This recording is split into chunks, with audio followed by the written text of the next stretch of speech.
मेरे माता पिता मेरे को ज्यादा नहीं पढ़ा पाए। मैं जो भी बात आज आपसे करने वाला हूं वो मैं प्रैक्टिकल करूंगा, मैं किताबी बात नहीं करूंगा।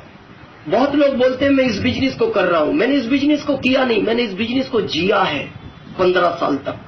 मेरे को अभी 26 तारीख को 15 साल पूरे होंगे इस सिस्टम के अंदर।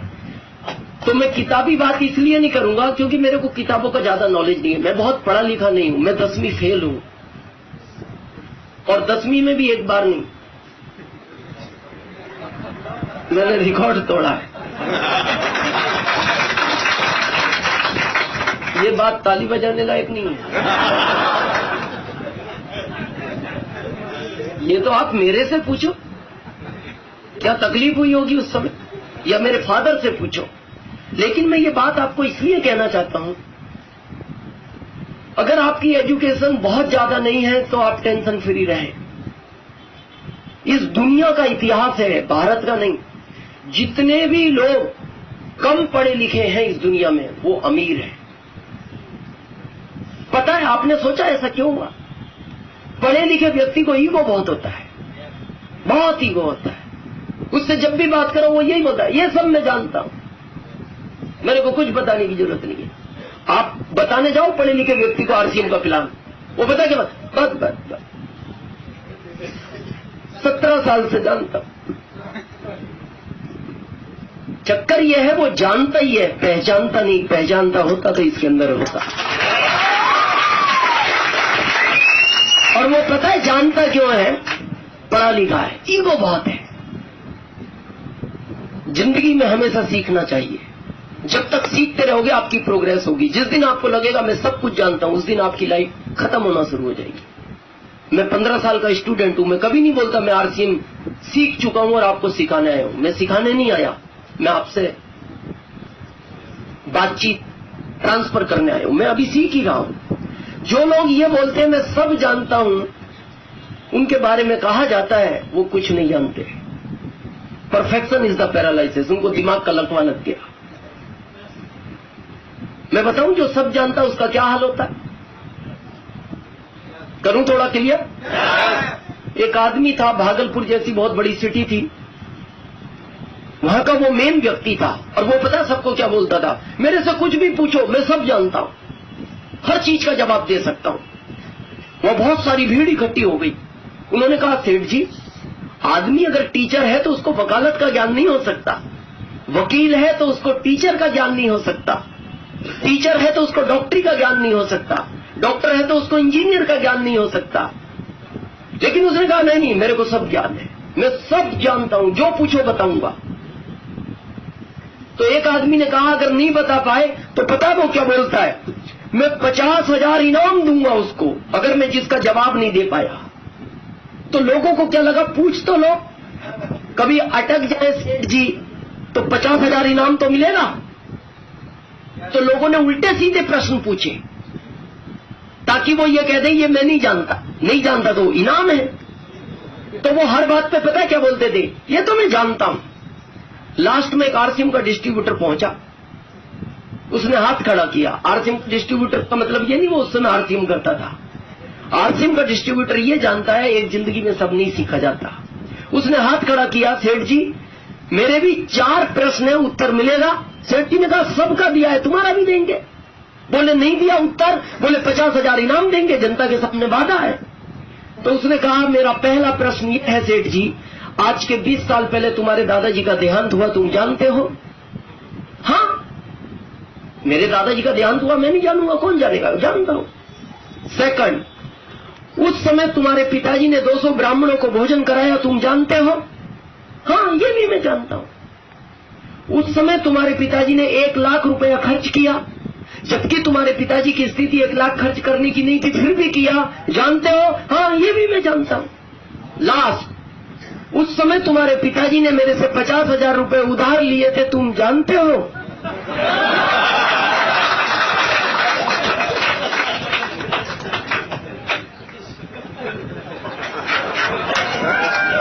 क्या कहे सेठ जी, क्या कहे? अगर कह दे जानता हूं तो याद आगे दे दो, और कह दे नहीं जानता तो इनाम दे दो।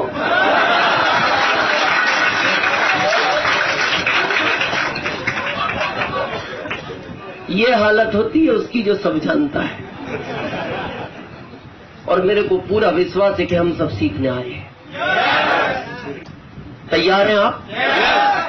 जिसने भी आपको बुलाया है उसने एक नाम बताया होगा आपको आरसीएम बिजनेस का। बहुत सारे यहाँ सीनियर हैं, बहुत सारे लोग कुछ समय से आरसीएम को कर रहे हैं। मैं आज आपको थोड़ा सा माइंडली फ्री करने आया हूं। अब आपको आरसीएम को ज्यादा टेंशन लेने की जरूरत नहीं है। अब आपको यह चिंता करने की जरूरत नहीं आरसीएम चलेगा या नहीं चलेगा, हमारा क्या होगा या बिजनेस हमारा कैसे बढ़ेगा, लोग हमारे साथ आएंगे या नहीं आएंगे। मैं एक चीज आज आपको क्लियर कर दूं, जितने भी या सीनियर लोग हैं या डिस्ट्रीब्यूटर हैं, जिसको भारत में रहना है उसको आरसीएम में आना पड़ेगा।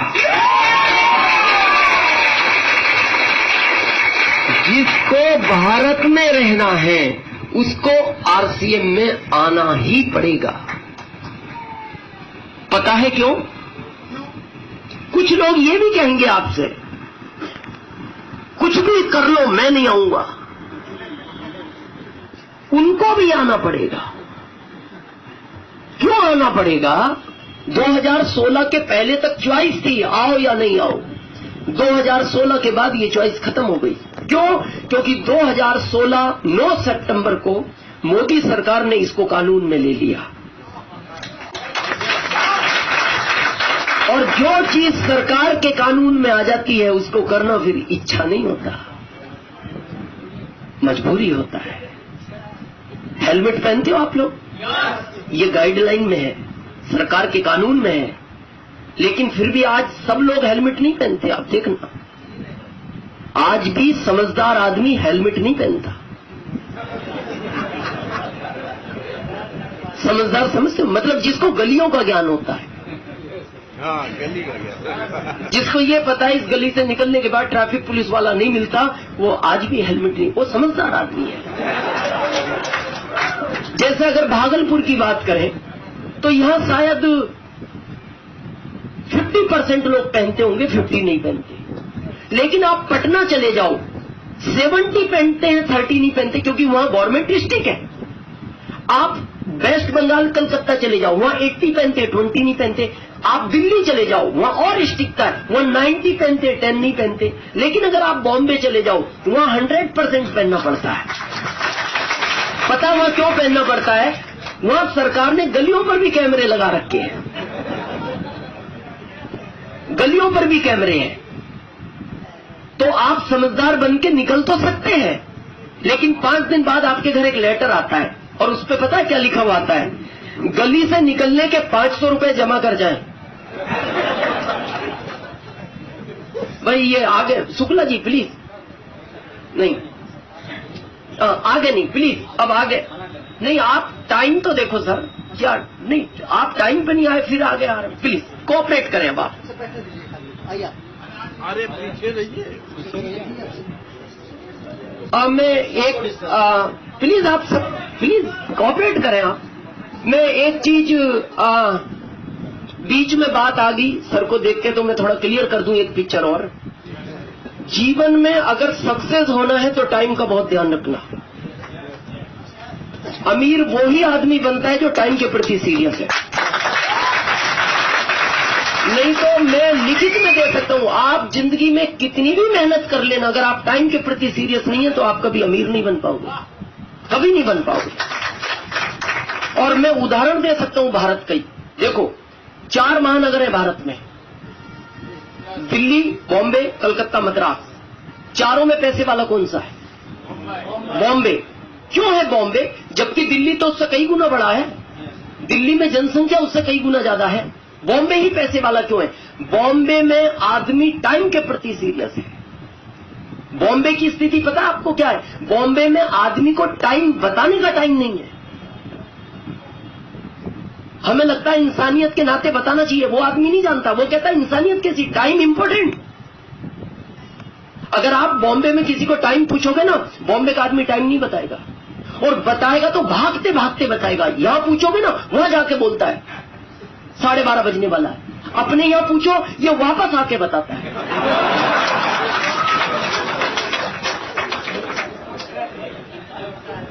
ये अंतर है। बॉम्बे में आप किसी का एड्रेस लेके जाओ, अगर आपके पास परफेक्ट एड्रेस नहीं है, आप कभी बॉम्बे में किसी का घर नहीं ढूंढ सकते। एक ही फ्लैट में आदमी 25 साल से रह रहा है और जाके पड़ोसी को पूछो, भाई साहब वो वर्मा जी रहते ना आपके पास में? वो कहता कौन वर्मा जी? बोले 25 साल से इसी बिल्डिंग में। बोले मैं कोई वर्मा को नहीं जानता।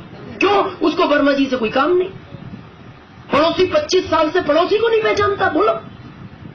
और हमारे यहां की बात करो, पूरी कॉलोनी का इतिहास पता है।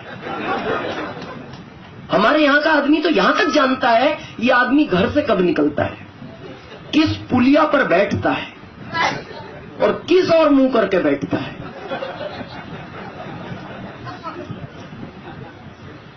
बहुत इंपॉर्टेंट है।